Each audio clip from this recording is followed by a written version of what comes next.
Hot seat पे इरफान पठान के लिए। स्विंग की बात कर रहे हैं आहान, इन स्विंगर या आउट स्विंगर, आपकी सबसे पसंदीदा कौन सी थी और कौन सी ज्यादा मुश्किल थी? देखिए पर्सनली आहान, ये जो सवाल है वो बहुत बढ़िया वैसे सवाल है, क्योंकि मेरे लिए पर्सनली तो इन स्विंग होता था कि अगर बल्लेबाज आए कैंची बने पैड पे मारूं, लेकिन मेरे लिए वो आउट स्विंग डालना राइट हैंड बल्लेबाज के लिए वो शुरू में बहुत दिक्कत थी मेरे लिए। तो मैंने स्टार्ट किया था क्रॉस सीम डालना। तो वो क्रॉस सीम वाली बॉल अंदर नहीं आती थी, पड़ के सीधी बाहर की तरफ जाती थी। तो बल्लेबाज क्योंकि अंदर की तरफ वेट कर रहा था, उसे लगता था यार ये तो आउट, बहुत बड़ा आउट स्विंग है, क्योंकि वो एंगल का खेल है सारा। लेकिन अगर आप किसी भी गेंदबाज को अगर देखेंगे, उसके अलाइनमेंट पे बहुत ज़्यादा डिपेंड करता है कि उसका अलाइनमेंट किस तरह से बनता है। मेरा साइड ऑन पूरा इस तरह से था, थोड़ा सा मैं काउंटर रोटेशन भी करता था, तो वहाँ पे मेरे लिए इन स्विंग डालना आसान था। आउट स्विंग डालना थोड़ा मुझे ज़्यादा मेहनत करनी पड़ती थी, हाथ सीधा लाने के लिए, रिस्क को थोड़ा घुमाने के लिए। आपको कब पता था कि स्विंग मिली है? वो एक्शन की शुरुआत, क्योंकि शुरुआत सब करते हैं टेनिस बॉल क्रिकेट या प्लास्टिक बॉल क्रिकेट से। प्लास्टिक वैसे ठीक ठाक स्विंग होती है इरफान घरों में, लेकिन आपको कब अंदाजा हुआ जो आपका एक्शन था कि क्या थोड़ा सा गिफ्ट भी था जो स्विंग थी? बिल्कुल, देखिए मैं जब कोई भी बॉलर होता है, फास्ट बॉलर होता है, उसको क्या सोच होती है, तेज़ डालना है, वो तेज़ जिप से गेंदबाजी करनी है, बल्लेबाज के पैड पे मारना है, बाउंसर डालना है, विकेट निकालनी है। तो आप सिर्फ तेज़ डालने के बारे में सोचते हो और बाकी आपका जो एक्शन है और जो आपका रेस्ट पोजीशन है। मैं जब इंडिया ए के मैचेस खेला था, बेंगलुरु में प्रैक्टिस थी और वहाँ पे जॉन राइट देखने आए थे। वो प्रैक्टिस देखने आए थे और किसी ने उन्हें कहा था कि भाई ये लड़का बहुत अच्छा कर रहा है अंडर 19 में इंडिया ए के लिए डोमेस्टिक में। मेरे कुछ 90 विकेट फर्स्ट क्लास में हो चुके थे, बड़ौदा और दिलीप ट्रॉफी मिला के। जब जॉन राइट आए तो जॉन राइट ने मुझे बताया, यार आपकी your strength is in swing, is in. तो मैं एक सेकंड सोचा, मैं कहा यस इन स्विंग क्योंकि जाहिर सी बात है, तब आप सोचते हो कि सिर्फ आपको विकेट लेनी है, राइट, और आपको इतना ज़्यादा आइडिया होता नहीं है। मैं छोटा था, मैं तब लगभग 18 साल का था। देन उसने बोला, जॉन राइट ने बाकी जो हमारे सीनियर खिलाड़ी थे उन्हें, कि this boy is very rare because he bowls left arm in swing, क्योंकि वो बहुत कम होता है जो आपको इन स्विंग गेंदबाजी मिलती है, क्योंकि बाहर निकालना गेंद तो कंपैरेटिवली आसान होता है। वो वसीम अकरम करते थे जो इन स्विंग डालते थे, और वैसे बाकी जो बड़े गेंदबाज होते लेफ्ट आर्म। तो मुझे पता चला, अच्छा मैं सिर्फ वो 140 142 नहीं डालता हूँ, मैं इन स्विंग करता हूँ, ये मेरी ताकत है। और फिर जब मैं इंडियन टीम में आया तो मैं सहवाग को बड़ा पसंद करता था। तो सहवाग के सामने जब बॉल डालता था ना, सचिन पाजी नेट में आके खड़े हो जाते थे, कहते थे यार तू इसको ना खाली स्टंप में बॉल डाल दे, फिर मज़ा।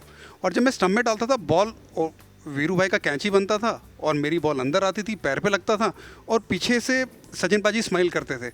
वो वीरू भाई को देखते थे, वीरू भाई उनको देखते थे। तो तब ये जब मैंने कहा, पाजी कुछ गलत किया क्या मैंने, आप स्माइल करे? बोले नहीं तेरे को मैं बाद में बताऊंगा। तो फिर खाने वाने बुलाते थे, बताते थे कि यार ये तेरी बड़ी ताकत है, बहुत रेयर है। कि ये खुद मैं अपनी जुबानी तो नहीं कहूँगा, लेकिन किसी दिन सचिन पाजी अगर स्टूडियो में आए तो उनसे पूछिएगा कि वो मेरी नई गेंद की गेंदबाजी के बारे में क्या सोचते थे। 2 साल पहले मुझे उन्होंने कॉम्प्लीमेंट दिया था, पर ये मैं खुद नहीं बताऊँगा। ये ज़रूर आप जब सचिन पाजी स्टूडियो में आएंगे तो उनसे पूछिएगा। हॉट सीट रेडी रखेंगे। अगला सवाल, हैप्पी एक्सटैटिक, बंदा ही हैप्पी है, अच्छी बात है। इरफान सर, दादा के अंदर आपको नंबर 3 पे पिंच हिटर भेजा गया था, प्रमोशन बोलते हैं, कहीं भाई बुरा मान गए कमेंट्री में, जिसमें आपने सक्सीड भी किया श्रीलंका के खिलाफ। वो ट्रांजिशन कैसा था आपके लिए? वो ट्रांजिशन कमाल का था। अच्छा, उसमें वो राहुल द्रविड़ उस वक्त कप्तान थे, और वो जो देखिए गांगुली के अंदर तो हम खेले, तो गांगुली के अंदर सौरव गांगुली जो एक बढ़िया महान कप्तान थे, जिन्होंने टीम बिल्ड की, जिन्होंने बहुत सारे लड़कों को बनाया, युवा लड़कों पे तरजीह दी और उन्हें कॉन्फिडेंस दिया। लेकिन गांगुली ने सिलेक्शन में कहा था, सिलेक्शन जब चल रहा था ऑस्ट्रेलिया के लिए, तब दादा ने कहा था मैं अंडर 19 लड़के को ऑस्ट्रेलिया नहीं लेके जा सकता। उन्होंने ये बाकायदा कहा था। और जब मैं ऑस्ट्रेलिया पहुंचा, तो ऑस्ट्रेलिया पहुंच के मुझे जब मैंने विकेट ली पहली गेंद में, फिर जब मैंने अच्छा किया उस दौरे पे, तब मुझसे आके कहा कि पैट्सी मैं गलत था रे, मैं सिलेक्शन में ये बोला था कि मैं जूनियर लड़के को ऑस्ट्रेलिया नहीं लेके जा सकता, क्योंकि टफ था ये गेम ऑस्ट्रेलिया में खेलना। लेकिन तूने जो काम किया है ये बहुत आला काम है, तू बहुत आगे जाएगा, और मुझे बहुत बड़ा कॉन्फिडेंस दिलाया। सवाल का जवाब दे, वो जो ट्रांजिशन था, मैं जूनियर क्रिकेट में नंबर 3 बड़ौदा के लिए खेल चुका हूँ। मैंने अंडर 16 में नंबर 3 बड़ौदा के लिए बल्लेबाजी की, और बल्लेबाजी करना नेट में जानता था।